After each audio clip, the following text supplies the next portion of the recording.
കാരണഭൂതം ഇതൊക്കെ LDF അല്ലാതെ മറ്റാരുണ്ട്? നിങ്ങളുടെ ഈ പരസ്യം തന്നെ ഈ ഏറ്റവും വലിയ ജനാധിപത്യ വിരുദ്ധ പരസ്യമില്ലടോ. LDF അല്ലാതെ മറ്റാരുണ്ട്? എന്താ നിങ്ങൾ മാത്രമേ ഇതിനൊക്കെ പറ്റുള്ളൂ? അല്ല, അറിയാൻ ചോദിക്കുക. LDF അല്ലാതെ മറ്റാരുണ്ട്? എല്ലാം ചെയ്യാൻ ഞങ്ങള് ഇതെന്താ നിങ്ങളെന്താ ദൈവം? ഇവിടെ വേറെ ആർക്കും ഒന്നും ചെയ്യാൻ പറ്റില്ല. നിങ്ങളാണ് തീരുമാനിക്കുക ഞങ്ങൾക്കേ ചെയ്യാൻ പറ്റുള്ളൂ. ശബരിമലയിൽ സ്വർണം കട്ടിലിടോ, അല്ലേ? സ്വർണം കട്ടിൽ നിങ്ങൾ എത്ര സോണിയാഗാന്ധിന്റെ ഫോട്ടോ കാണിച്ചാലും ആൾക്കാർക്കൊക്കെ അറിയാം നിങ്ങളാണ് കട്ടതെന്ന് അറിയാം, അല്ലേ? കരുവന്നൂർ ബാങ്കിലെ പൈസ കട്ടിലിടോ, കട്ടിലേ? നിങ്ങൾ കക്കുക. രക്തസാക്ഷി ധനരാജിന്റെ രക്തസാക്ഷി ഫണ്ട് കട്ടിലിടോ. കട്ടകാര്യം ചോദിച്ചപ്പം, കട്ടകാര്യം ചൂണ്ടിക്കാട്ടിയപ്പം ആ ചൂണ്ടിക്കാട്ടിയ കുഞ്ഞികൃഷ്ണൻ സഖാവിനെ നിങ്ങളെല്ലാം കള്ളനാക്കി. നിങ്ങൾ എല്ലാവരും പാടിയല്ല കേട്ടോ. സ്വരാജ് എന്ന് പറയുന്ന അധമൻ പൂമരൻ കള്ളൻ വിളിച്ച കള്ളൻ. ഇവനാണ് കള്ളൻ. ഇവനൊരു പുസ്തകം ഇറക്കി, പൂമരന്റെ ഒരു പുസ്തകം. ആ പുസ്തകത്തിലെ കാര്യങ്ങൾ മുഴുവൻ ഇവൻ കോപ്പി അടിച്ചതാണ്, കള്ളത്തരാണ്. ഇതൊക്കെ കേരളീയ സമൂഹം അറിഞ്ഞതല്ലേ? ഇവന്റെ വിചാരം ഇതൊന്നും ആർക്കും അറിയില്ല എന്നാണ്. എന്നിട്ട് കള്ളൻ എന്ന് വിളിക്കുക, കുഞ്ഞികൃഷ്ണൻ സഖാവിനെ കള്ളൻ വിളിക്കാൻ ഇവനൊക്കെ എമ്മാതിരി. എന്നിട്ട് സഖാവ് ഇവൻ ഇങ്ങനെ ഞെളിക്കുന്നത് പത്രസമ്മേളനം, അല്ലേ? ഇപ്പൊ ഗോവിന്ദ മാഷ് നമുക്കറിയാം, അയാൾ ഒരു ഊള സഖാവാണ്. ഒന്നുമില്ലെങ്കിൽ കുറെ ഇങ്ങനെ വളിച്ച തമാശകൾ പറയും. അപ്പം വിൽക്കേണ്ട കാര്യം, പിന്നെ എന്താ പറയാ, 490 വണ്ടി അങ്ങോട്ട്, 490 വണ്ടി ഇങ്ങോട്ട് എന്നൊക്കെ പറഞ്ഞുകൊണ്ട് അയാൾ വെറുതെ തമാശയൊക്കെ പറയും. ഓഹോ എന്നൊക്കെ പറഞ്ഞാണ്ട് കോപ്പിരാട്ടൊക്കെ കാണിക്കും. സ്വരാജ് അങ്ങനെയല്ല. സ്വരാജ് ഇങ്ങനെ പിണറായി വിജയൻ പഠിക്കുകയാണ്, ഇങ്ങനെ മസിലൊക്കെ ഇങ്ങനെ പെരുപ്പിച്ച് എടോ സ്വരാജേ നീ ഒരു കാര്യം ചെയ്യണേ. നീ ആ മറ്റേ കോവിഡ് കാലത്തെ ഒരു പ്രസംഗം നടത്തിയിരുന്നല്ലോ. 2 കാര്യങ്ങളിൽ പറഞ്ഞിരുന്നു, അല്ലേ? അതിപ്പോഴും വൈറലായിട്ട് നമ്മുടെ സോഷ്യൽ മീഡിയയിൽ ഇങ്ങനെ പറക്കുന്നുണ്ട്. ഒന്ന്, മാളികപ്പുറത്തമ്മ കരഞ്ഞപ്പോഴാണ് ഇവിടെ പ്രളയം ഉണ്ടായത്. പറഞ്ഞതാണല്ലോ, സ്വരാജ് പറഞ്ഞതാണല്ലോ, മൈക്ക് കെട്ടി പറഞ്ഞതാണല്ലോ. മാളികപ്പുറത്തമ്മ കരഞ്ഞപ്പോഴാണ്. കേരളത്തിൽ എങ്ങനെ പ്രളയമുണ്ടായി? കേരളത്തിൽ പ്രളയമുണ്ടായത് മാളികപ്പുറത്തമ്മ കരഞ്ഞപ്പോഴാണ്. അയ്യപ്പൻ നൈഷ്ഠിക ബ്രഹ്മചാരി അല്ല, കാരണം കല്യാണം കഴിച്ചു. അയ്യപ്പൻ മാളികപ്പുറത്തമ്മയെ കല്യാണം കഴിച്ചു. കഴിഞ്ഞ പ്രളയകാലത്ത് അയ്യപ്പൻ മാളികപ്പുറത്തമ്മയെ കല്യാണം കഴിച്ചു. അതുകൊണ്ട് നൈഷ്ഠിക ബ്രഹ്മചാരി അല്ല. അതുകൊണ്ട് എല്ലാ സ്ത്രീകൾക്കും ഇനി ശബരിമലയിൽ പോകാം. എടോ പൂമര, എടോ സ്വരാജേ, നിനക്ക് ധൈര്യമുണ്ടോ? ഇലക്ഷൻ ഇനി ഏതാനും മണിക്കൂറുകൾ. മൈക്ക് കെട്ടി പ്രസംഗിക്കടോ ഒന്നും കൂടി. അതല്ലേ അങ്ങനെയല്ലേ ചെയ്യേണ്ടത്? നമ്മൾ വാക്ക് മാറ്റാൻ പാടില്ല. നീ 3-4 വർഷം മുമ്പ് പ്രസംഗിച്ച അതേ കാര്യം മൈക്ക് കെട്ടി പ്രസംഗിക്കടോ സ്വരാജേ. അതായത് ഇവിടെ പ്രളയം ഉണ്ടായത് മാളികപ്പുറത്തമ്മ അറിഞ്ഞിട്ടാണ്. അയ്യപ്പനും മാളികപ്പുറത്തമ്മയും കല്യാണമൊക്കെ കഴിച്ചിട്ടുണ്ട്. അതുകൊണ്ട് അയ്യപ്പൻ നൈഷ്ഠിക ബ്രഹ്മചാരിയൊന്നല്ല. എല്ലാ സ്ത്രീകൾക്കും അവിടെ ശബരിമലയിലേക്ക് പോകാമെന്ന് പറയടോ സ്വരാജേ. പേടിയല്ലേ നിനക്ക് മറ്റേത് നല്ല ധൈര്യമാണ്. കുഞ്ഞികൃഷ്ണൻ കള്ളനാണ്, അല്ലെ? കുഞ്ഞികൃഷ്ണൻ കള്ളനാണ്. കോൺഗ്രസ്സുകാർ ശവന്തൂക്കികളാണ്. കോന്റെ ഓരോ പ്രയോഗം ശവന്തൂക്കികളാണ് കോൺഗ്രസ്സുകാർ എന്താ വീടുണ്ടാക്കാത്തതെന്ന്? കോൺഗ്രസ്സുകാർ വീടുണ്ടാക്കുന്നില്ലടോ. കോൺഗ്രസ്സുകാർ വീടുണ്ടാക്കുന്നില്ല എന്ന് നിനക്കെന്ത് പ്രശ്നം? നിന്റെ സർക്കാർ ഉണ്ടല്ലോ, നിന്റെ ഓമന സർക്കാർ, പിണറായി വിജയൻ സർക്കാർ, ആ സർക്കാർ 2 കൊല്ലായിട്ട് ഒരു വീടുണ്ടാക്കി കൊടുക്കുന്നുണ്ടോ? ഒരു വീടുണ്ടാക്കി കൊടുത്തിട്ടുണ്ടോ? 2000 കോടി കയ്യിൽ വെച്ചിട്ട് 2 കൊല്ലായിട്ട് ഒരാൾ അവിടെ താമസിക്കുന്നുണ്ടോ? പറയും. എന്നിട്ട് മറ്റേ കോൺഗ്രസ്സുകാർ കണക്ക് പറയണം. കോൺഗ്രസ്സുകാർ കണക്ക് പറയില്ലടോ. നീ ആദ്യം ധനരാജ് രക്തസാക്ഷി ഫണ്ട് മുഖ്യ കണക്കെടുക്ക്. മറ്റേ നമ്മുടെ വട്ടവളയിലെ അഭിമന്യു, അല്ലെ? മഹാരാജാസ് കോളേജിലെ അഭിമന്യു, നിങ്ങളുടെ സഖാവ് SDPIക്കാർ കുത്തിമലർത്തിയ ആ അഭിമന്യുവിന്റെ പേരിൽ നിങ്ങൾ 3.25 കോടി പിരിച്ചല്ലോ, അല്ലെ? അതിന്റെ കണക്കൊക്കെ വെക്കണോ. ആകെ 10-15 ലക്ഷത്തിന് വീടുണ്ടാക്കി കൊടുത്തിട്ടുണ്ട് ആ പാവങ്ങൾക്ക്. ആ അഭിമന്യുവിനെ അപമാനിച്ചുകൊണ്ട് ഇപ്പൊ ഈ കുത്തിമലർത്തിയ ആളുടെ കൂടെയാണ് നിങ്ങളിപ്പോ ഈ തെരഞ്ഞെടുപ്പിൽ മത്സരിക്കുന്നത്. SDPIയുടെ വോട്ട് വന്നോട്ടെ എന്നാ പറയുന്നത്. ഞങ്ങൾ വേണ്ടാന്ന് പറയില്ല എന്നാ പറയുന്നത്, അല്ലേ? അത് പറഞ്ഞു തുടങ്ങിയ തീരില്ല. ഒരു ദിവസം മുഖ്യനെ എത്ര പരസ്യത്തിൽ കാണണം? നാണമാകുന്നില്ലേ ഈ മനുഷ്യന്, അല്ലേ? ശക്തിധരൻ ചോദിക്കുന്നത്.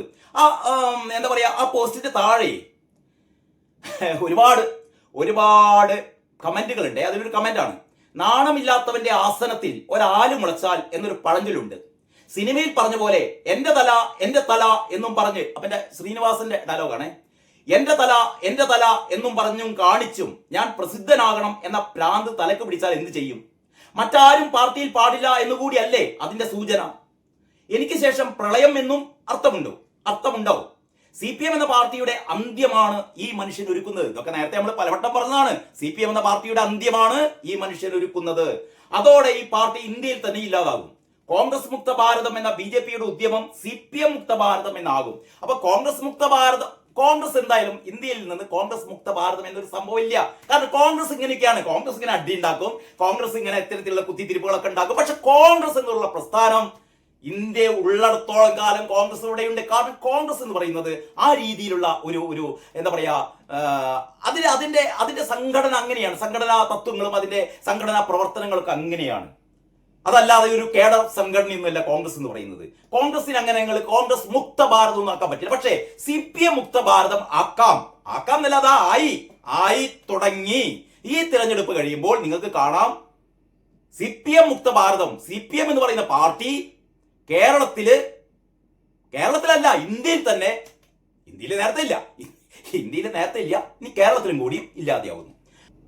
ഈ നാടകത്തിന്റെ പടം കാണും തോറും UDFന്റെ വോട്ട് കൂടുന്ന പറയുന്നത് അത് ശരിയാണ്.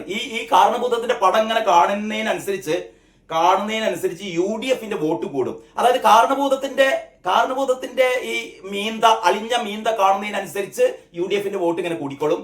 അപ്പം ഗോവിന്ദൻ വായ തുറന്നാൽ അതിനനുസരിച്ച് വോട്ട് ഇവിടെ കൂടും. M സ്വരാജ് വായ തുറന്നാൽ അതിനനുസരിച്ച് വോട്ട് ഇവിടെ കൂടും. പിന്നെ അരുൺകുമാറും അമ്മാതിരി കുറെ ന്യായീകരണ കമ്മികളുണ്ട്. ന്യായീകരണ കമ്മികൾ വന്ന് TV ചർച്ചകളിൽ വായ തുറന്നു കഴിഞ്ഞാൽ അതിനനുസരിച്ച് വോട്ട് UDFന് കൂടും. UDFന് പ്രത്യേകിച്ച് എന്താ പറയാ, ഇലക്ഷൻ പ്രചാരണത്തിന് ഇങ്ങനെ നിന്ന് കൊടുത്താൽ മതി. കാരണം പ്രചാരണമൊക്കെ ആര് നടത്തുന്നുണ്ട്? പ്രചാരണമൊക്കെ LDFകാർ നടത്തുന്നുണ്ട്. LDFകാരുടെ പ്രചാരണം യഥാർത്ഥത്തിൽ ഇതൊക്കെ ആർക്ക് ഗുണകരമാവുകയാണ്? UDFന് ഗുണകരമാവുകയാണ്. എനിക്ക് തോന്നുന്നതാണ്. അതായത് എത്രയോ 210-215 കോടി ചെലവിട്ടിട്ടാണ് ഈ നാട് മുഴുവൻ ഈ ഹോർഡിങ്ങുകൾ. ഏതാണ്ട് 600-700 കോടിയാണ് ഇയാൾ ഈ TV പരസ്യങ്ങള്, പത്രത്തിലെ പരസ്യങ്ങള്, സോഷ്യൽ മീഡിയ പരസ്യങ്ങൾക്ക് തീർക്കാൻ വേണ്ടിയിട്ട് LDF അതിൽ കുറെ നമ്മുടെ ഖജനാവുന്നു, കുറെ PRD വക കുറെ ആൾക്കാരെ കണ്ണൂരിട്ടിട്ട്, മരുമാൻ കുറെ ആൾക്കാരെ കണ്ണൂരിട്ടിട്ട് കുറെ ബോർഡുകൾ ഉണ്ടാക്കിക്കുന്നത്. ഞാൻ നേരത്തെ ഇത് പറഞ്ഞല്ലോ, നമ്മുടെ വകുപ്പുകൾ, ആഭ്യന്തര വകുപ്പിന്റെ പരാജയം, പിന്നെന്താണ് ഈ ആരോഗ്യ വകുപ്പിന്റെ പരാജയം, എണ്ണിനി പറയുകയാണെങ്കിൽ എല്ലാ വകുപ്പുകളും പരാജയമാണ്. മരുമോന്റെ വകുപ്പ്, പൊതുമരാമത്ത് വകുപ്പിന്റെ എന്ത് പണിയാണ് ഇവിടെ കാര്യമായിട്ട് നടന്നത്? എവിടെ നോക്കിയാലും അഴിമതിയല്ലോ. ജി സുധാകരൻ സഖാവ് ഏറ്റവും മാന്യമായി നടത്തിയൊരു വകുപ്പല്ലായിരുന്നു പാലത്തിന് പെയിന്റ് അടിക്കല്, പാലത്തില് ബൾബ് തൂക്കല്. ഇതിന്റെ ഒക്കെ ഇടയിൽ അടിച്ചു മാറ്റുന്ന കോടികൾ എത്ര ഇതൊക്കെ നാട്ടുപാട്ടാണെന്നേ. ഇയാള് മറ്റേ എന്താ പറയാ, ഇതിന്റെ മന്ത്രിയാണ്, ഏതിന്റെ, ടൂറിസത്തിന്റെ. ദൈവത്തിന്റെ സ്വന്തം നാട് എന്ന് പറയാം. കേരളത്തിൽ ഭാവനാസമ്പന്നനായ ഒരു ടൂറിസം മന്ത്രി ഉണ്ടെങ്കിൽ അത് മാത്രം മതിയടോ. കേരളത്തെ രക്ഷപ്പെടുത്താൻ ടൂറിസം വകുപ്പ് വിചാരിച്ചാൽ മതി. കേരളത്തിലേക്ക് വിദേശ സഞ്ചാരികളുടെ കുത്തൊഴുക്കായിരിക്കും. ആ രീതിയിലുള്ള പ്രകൃതി രമണീയമായ സ്ഥലമാണ് കേരളത്തിലുള്ളത്. പക്ഷേ ഇയാള് എന്തെങ്കിലും ചെയ്തിട്ടുണ്ടോ? എന്തെങ്കിലും?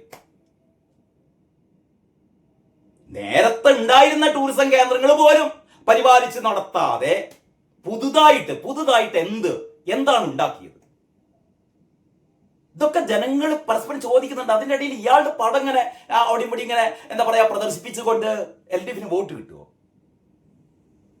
എനിക്ക് തോന്നുന്നില്ല. അതായത് നേരത്തെ പറഞ്ഞ പോലെ, ഏഷ്യാനെറ്റ് ചർച്ചയിൽ പറഞ്ഞ പോലെ, നാട്ടില് ഭരണവിരുദ്ധ വികാരം, ഓരോ വകുപ്പിനെ കുറിച്ചുള്ള എന്താ പറയാ മോശം അഭിപ്രായങ്ങൾ, ഏറ്റവും വലിയ കൊള്ളക്കാരാണ്, കള്ളന്മാരാണ് എന്ന് പറയുന്ന ആ ഒരു ധാരണ ജനങ്ങൾക്ക്, ഇതിനൊക്കെ മറികടക്കാൻ വേണ്ടിയിട്ട് ഈ പ്രോപ്പഗണ്ട കൊണ്ട് കഴിഞ്ഞ 10 വർഷം പവർ കട്ട് ഇല്ലാത്ത കേരളം, കഴിഞ്ഞ 10 വർഷം സ്കൂൾ കുട്ടികൾക്ക് നേരത്തെ പുസ്തകം കിട്ടുന്ന കേരളം, കഴിഞ്ഞ 10 വർഷം റേഷൻ അത് സ്റ്റാറ്റ്യൂട്ടറിയാണോ? ഇന്ത്യയിൽ എല്ലാ സംസ്ഥാനങ്ങളിലും റേഷൻ എന്ന് പറയുന്നത് സ്റ്റാറ്റ്യൂട്ടറിയാണ്. അത് നിയമാനുസൃതങ്ങളാണ്. അതിങ്ങനെ പിണറായി വിജയന്റെ ഔദാര്യമല്ല. എന്തോ ഞങ്ങൾ റേഷൻ KSRTC എന്തോ ലാഭത്തിലാക്കുന്നത് 12,000 കോടിയാണ് ഈ 10 വർഷത്തിനിടയിൽ KSRTCക്ക് ഈ ഖജനാവ് നിർത്ത് കൊടുത്തത്. എന്നിട്ട് KSRTC ലാഭത്തിലായത്രേ. കള്ളത്തരം ഞാൻ പറയാ. പ്രോപ്പഗണ്ട, ഈ നമ്മുടെ പൈസ ഉപയോഗിച്ച് കണ്ട് ഇങ്ങനെ കള്ളപ്രചാരണങ്ങൾ. അതുകൊണ്ടൊക്കെ തന്നെയാണ് ശക്തിധരന്റെ ഈ കുറിപ്പ്. വേറെ ആൾ പറയുന്നത് എന്താ അറിയോ? ബേബി ഗോവിന്ദൻ നായർ പറയുന്നത് ഇതിപ്പോൾ ഷക്കീലയുടെ എ പടത്തിന്റെ പരസ്യം പോലെ ആയല്ലോ എന്നാണ്. ഇനി ഞാൻ പറയുന്നില്ല, സഭ്യേതരമല്ലാത്തത് കൊണ്ട് ബാക്കി ഞാൻ വായിക്കുന്നില്ലേ. ഇനി കാരണഭൂതന്റെ വേണ്ട. പിന്നെ പോൾ കോട്ടയം പറയുന്നു MC റോഡ് വഴി യാത്ര ചെയ്യാൻ പറ്റില്ല, എല്ലാ വളവിലും കൊരങ്ങന്റെ ഫ്ലക്സ് ആണ്, പോകുന്ന കാര്യം നടക്കില്ല. ഇത് കണ്ടാ പിന്നെ അന്നത്തെ കാര്യം പോയി. അതാണ് വേറെ രസം. ഈ അളിഞ്ഞ മീന്ത കണ്ടാ പിന്നെ അന്നത്തെ കാര്യം പോയി, ഒരു കാര്യം നടക്കില്ല. അപശകുനല്ലേ, അപശകുനം. വേറെ ഇബ്രാഹിം TK പറയുന്നത് എന്താ അറിയോ? ആധുനികമായ ഒന്നിനെ കുറിച്ചും ഒരക്ഷരം അറിയാത്ത, ഒട്ടും ശാരീരിക ക്ഷമതയോ മനസ്സാന്നിധ്യമോ ഇല്ലാത്ത, ഏകാധിപതിയും ധിക്കാരിയും അഹങ്കാരിയുമായ ഒരു വൃദ്ധനെ അധികാരമേൽപ്പിക്കാൻ പാടുപെടുന്ന യുവാക്കളും വിദ്യാർത്ഥികളും എല്ലാം അടങ്ങിയ ഒരു അടിമ വംശത്തെ ഓർത്ത് ലജ്ജിക്കുന്നു. കയ്യടിക്കേണ്ട ഒരു പോസ്റ്റാണ് അല്ലേ? നമുക്കൊന്നും കൂടി അത് വായിക്കാം കേട്ടോ, ശരിക്കും ശ്രദ്ധിക്കണേ. ആധുനികമായ ഒന്നിനെ കുറിച്ചും ഒരക്ഷരം അറിയാത്ത, ഒട്ടും ശാരീരിക ക്ഷമതയോ മനസ്സാന്നിധ്യമോ ഇല്ലാത്ത, ഏകാധിപതിയും ധിക്കാരിയും അഹങ്കാരിയുമായ ഒരു വൃദ്ധനെ അധികാരമേൽപ്പിക്കാൻ പാടുപെടുന്ന യുവാക്കളും വിദ്യാർത്ഥികളും അടങ്ങിയ ഒരു അടിമ വംശത്തെ ഓർത്ത് ലജ്ജിക്കുന്നു അല്ലേ?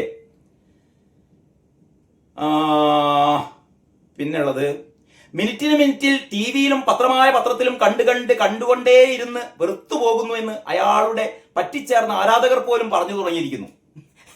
പിണറായിന്റെ ആരാധകർ പോലും പറഞ്ഞിരിക്കുന്നു. ഈ പണ്ടാരത്തിന്റെ മുഖം ഒന്ന് കാണാതിരുന്നാൽ മതിയായിരുന്നു എന്ന് പിണറായി വിജയന്റെ ആരാധകർ പോലും പറഞ്ഞു തുടങ്ങിയിരിക്കുന്നു. എങ്ങനെയാണ് ഇത്തരം ആളുകളെ പൊതുപ്രവർത്തകരായി അംഗീകരിക്കാൻ കഴിയുക? ഒരു പ്രസ്ഥാനം അതിനെല്ലാം വളം വെച്ച് കൊടുക്കുന്നു. കയ്യൂക്കുള്ളവൻ കാര്യക്കാരൻ, അതാണ് ഇവിടെ നടക്കുന്നത്. അറപ്പും വെറുപ്പുമാണ്. റോഡിൽ ഇറങ്ങാൻ നിർത്തിയില്ല, എങ്ങോട്ട് തിരിഞ്ഞാലും ആ ദുർമുഖം. എന്നാൽ പിന്നെ വീട്ടിലിരുന്ന് TV കാണാമെന്ന് വിചാരിച്ചാലോ, മിനിറ്റിന് ആ മോന്ത തന്നെ വന്നുകൊണ്ടിരിക്കും. അപ്പോൾ വിചാരിക്കും ഫേസ്ബുക്കിൽ നോക്കിയിരിക്കാമെന്ന്. അതിലും രക്ഷയില്ല. ഏപ്രിൽ 9 വരെ സഹിക്കുക, അല്ലാതെ വേറെ മാർഗമൊന്നുമില്ല. ഏപ്രിൽ 9 വരെ തൽക്കാലം പുറത്തിറങ്ങിയാൽ അന്നത്തെ പരിപാടി ഒന്നും നടക്കില്ല. കാരണഭൂതത്തിന്റെ മുഖേ കാണുള്ളൂ. TV ഓൺ ചെയ്യണ്ട, TV ഓൺ ചെയ്താൽ അതേ കാണുള്ളൂ. പത്രം മറക്കേണ്ട, പത്രം മറിച്ചു കഴിഞ്ഞാൽ അതേ കാണുള്ളൂ. തൽക്കാലം കണ്ണും പൂട്ടിയിരിക്കുക. എന്നിട്ട് 9 പോയി കണ്ട് കുത്തുക. എന്നിട്ട് പറയാ കടക്ക് പുറത്ത്. എന്താണ് കടക്ക് പുറത്ത്?